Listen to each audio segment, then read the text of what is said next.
Rated PG. Patnubay at gabay ng magulang ay kailangan sa mga batang manonood.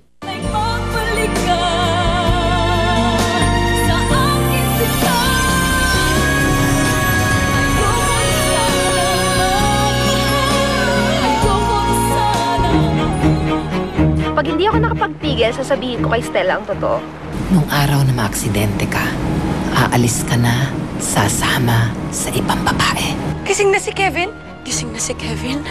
Samahan mo ko. Ngayon gising na si Kevin, malalaman ko na mismo sa bibig niya kung sino ba talaga ang kabit niya. Na ipinagpalit siya ni Kevin sa babaeng miles and miles ang agwat. Kung ano man ang matuklasan mo ngayon, lagi mong tatandaan magkakaibigan tayo. Sino ba talaga ang babae mo? Pinakasalan kita. Dahil nagdesisyon ako na ikaw yung huling babaeng mamahalin ko. Kevin is telling you the truth, Stella. Iniwala ka sa kanya. Sa kabila ng naging kasalanan niya, mahal pa rin ba ang anak ko? Then fight for him. Fight for your rights, Stella. Sikapin mo na hindi na bumalik pa ang memory niya. Sabi ko na nga, love mo ko eh. Thank you, sinundo mo ako. Megan, ginagawa ko lang to dahil ito yung utos ni Ninong. Dapat pala ipag-utos ko din sa kanya na mahalin mo ako. Alam mo, mabuti pa ibigay na natin ito kanina. Labo mo. Ninong? Ninong? Ninong? Ninong? Ninong? Ninong? Ano nangyari sa kanya? Baka inatakan na naman yung sakit niya. Ninong? Ninong? Ninong? Dali mo, tumawag ka ng doktor. Bilisan mo, Megan. Ninong? Ilang araw nang nakalabas ako mga asawa mo. Hindi ka pa rin nakakapagdesisyon. Sasabihin mo ba sa kanya o susundin mo na lang si Balay na hahayaan mong makalimutan niya ang lahat?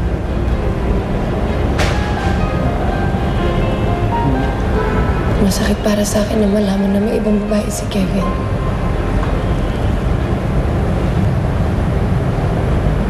Pero mas magiging masakit kung sa pangalawang pagkakataon, iiwan na lang niya ako ulit.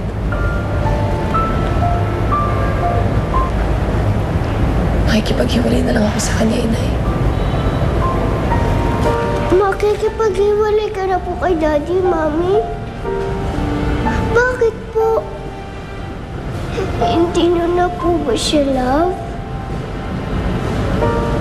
Dahil po nagkasakit siya? Huwag niyo pong iwalayin si Daddy, Mami. Gusto ko po, kasama po tayo lahat. Please po, Mami.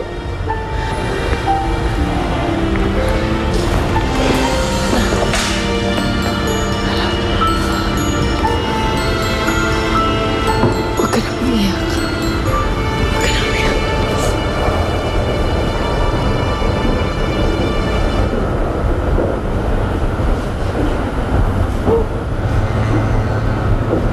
Stella?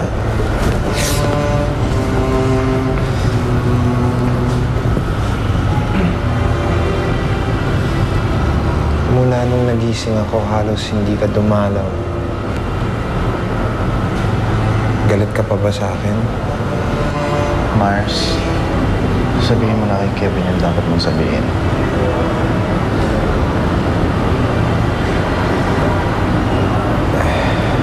Ano sinasabi ni Edgy?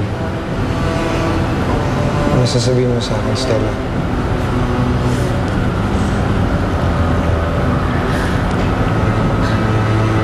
Kevin,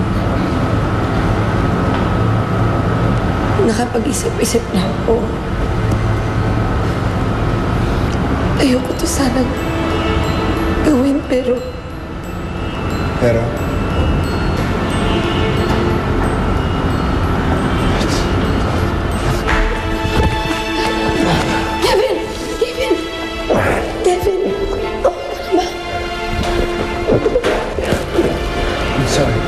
I'm sorry.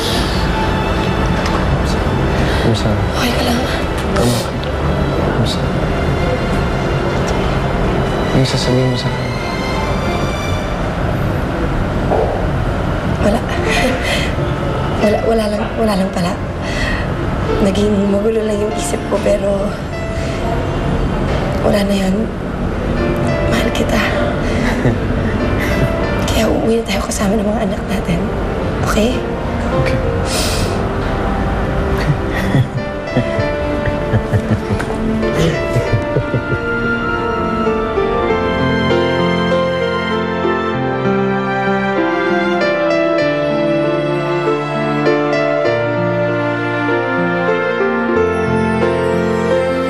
Sige po, Dok. Sasabihin ko po. Sige po. Salamat.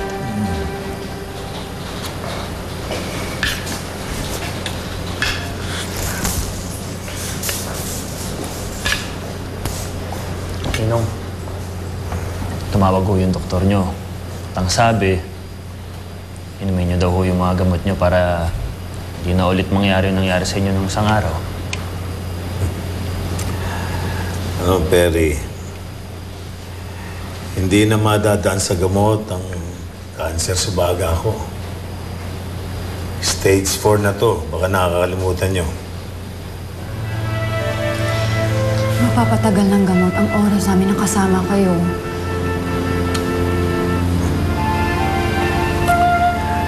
Maraming salamat sa pag-aalala nyo.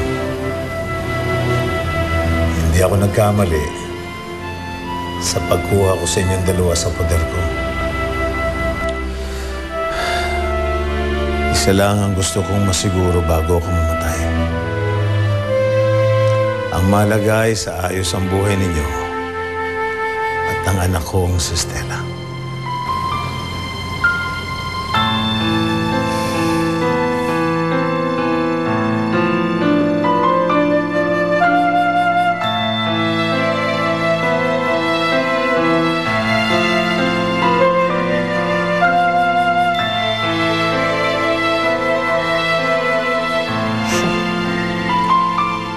My son almost left you, pero nandito ka pa rin. Still taking care of him. Please don't think na pinagbibintangan kita o pinaghihinalaan, pero sumasagi lang kasi sa isip ko na baka masama ang plano mo sa anak ko. Kaya ka bumalik sa kanya. Mahal na mahal ko po si Kevin, Mama. At ang pagmamahal ko, dinaig pa yung galit na nararamdaman ko, kaya hindi ko siya iiwan. Pag ba bumalik ang memory niya, mamahalin mo pa ba siya kung nag-decide siyang iwan ka ulit? Hindi ko hahayaang mangyari yun. Gagawin ko ang lahat para pigilan bumalik ang alaala ni Kevin. Very well.